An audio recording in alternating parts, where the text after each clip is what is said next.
आप देख रहे हैं न्यूज़ नाउ 24/7 ताज़ा खबरों के लिए हमारे साथ बने रहें। कांग्रेस के राज्यसभा सांसद प्रमोद तिवारी ने नेशनल वोटर्स डे पर प्रधानमंत्री नरेंद्र मोदी के पत्र पर तीखी प्रतिक्रिया देते हुए कहा कि मैं ये अपने अनुभव के आधार पर कह रहा हूं। उन्होंने कहा कि उत्तर प्रदेश में SIR प्रोसेस चल रहा है, जहां बड़े पैमाने पर वोट चोरी हो रही है। तिवारी ने आरोप लगाया कि बहुत बड़ी लापरवाही हो रही है और भाजपा तथा चुनाव आयोग ने मिलकर इलेक्शन नेक्सस बनाया है। उन्होंने कहा कि आपकी सरकार और चुनाव आयोग मिलकर उस कीमती विरासत को चुरा रहे हैं जो भारतीयों को आज़ादी के बाद मिली थी। तिवारी ने कहा कि लोकतंत्र की इस मूलभूत विरासत को बचाने के लिए जनता को सतर्क रहना होगा।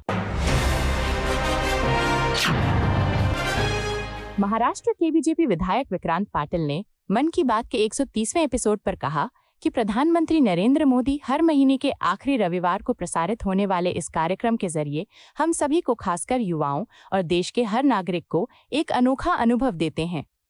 पाटिल ने कहा कि ये कार्यक्रम न केवल जन जन तक सीधा संवाद स्थापित करता है, बल्कि समाज के हर वर्ग को प्रेरित करता है। उन्होंने कहा कि PM मोदी के इस मंच से देश की सांस्कृतिक धरोहर, सामाजिक एकता और विकास के नए आयाम सामने आते हैं। उन्होंने बताया कि मन की बात युवाओं को स्वदेशी उद्यमिता, पर्यावरण संरक्षण और सामाजिक सेवा के लिए प्रोत्साहित करता है। पाटिल ने कहा कि ये कार्यक्रम लोकतंत्र का एक अनुपम उदाहरण है जो सीधे लोगों की आवाज को राष्ट्रीय पटल पर लाता है। उत्तर प्रदेश के मंत्री जयवीर सिंह ने नेशनल टूरिज्म डे के अवसर पर कहा कि आज नेशनल टूरिज्म डे है। उन्होंने उत्तर प्रदेश पर्यटन विभाग की ओर से राज्य के सभी निवासियों और भारत के लोगों को दिल से बधाई और शुभकामनाएं दी। मंत्री ने कहा कि हमें पूरी उम्मीद है कि भारतीय पर्यटन और खासकर उत्तर प्रदेश का पर्यटन, जो लगातार नई ऊंचाइयों को छू रहा है, आगे बढ़ता रहेगा।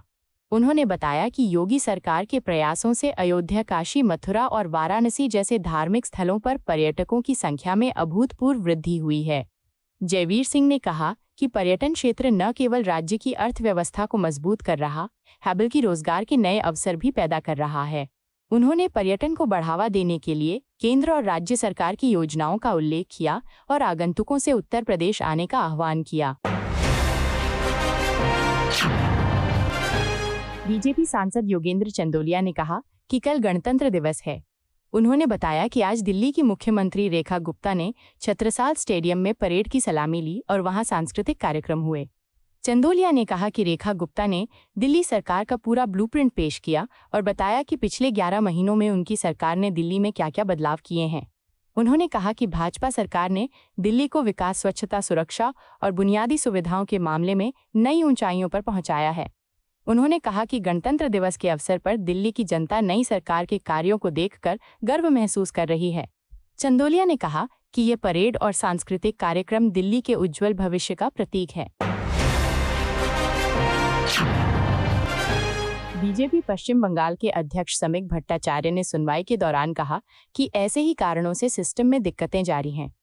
उन्होंने कहा कि हमने उत्तर प्रदेश में देखा है कि हमारे national bowler cricketer Mohammed Shami को बुलाया गया, जो एक अच्छा और सकारात्मक कदम था।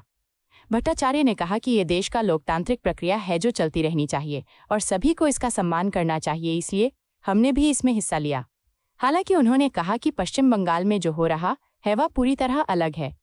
उन्होंने आरोप लगाया कि वहां समाज के सम्मानित लोगों जैसे लेखकों, कलाकारों और यहाँ तक कि मंत्रियों को भी जानबूझकर सुनवाई के लिए बुलाया जा रहा है।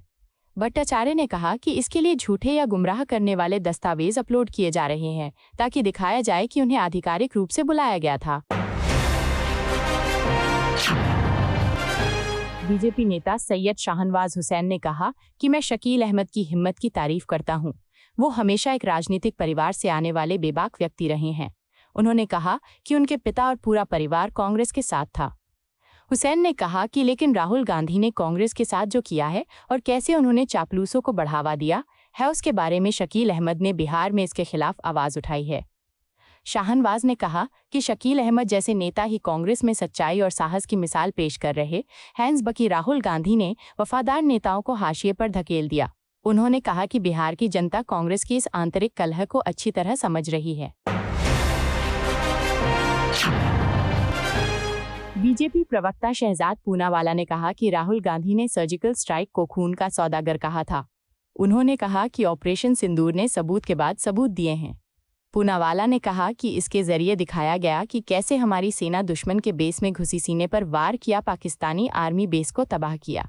उन्होंने कहा कि एयरफोर्स बेस को भी पूरी तरह नष्ट कर दिया गया।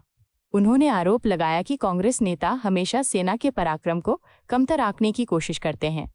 पूनावाला ने कहा कि ऑपरेशन सिंदूर ने न सिर्फ भारत की सैन्य क्षमता दिखाई बल्कि दुश्मनों को करारा जवाब भी दिया। आपको यह वीडियो पसंद आया हो तो इसे लाइक करें, हमारे चैनल को सब्सक्राइब करें।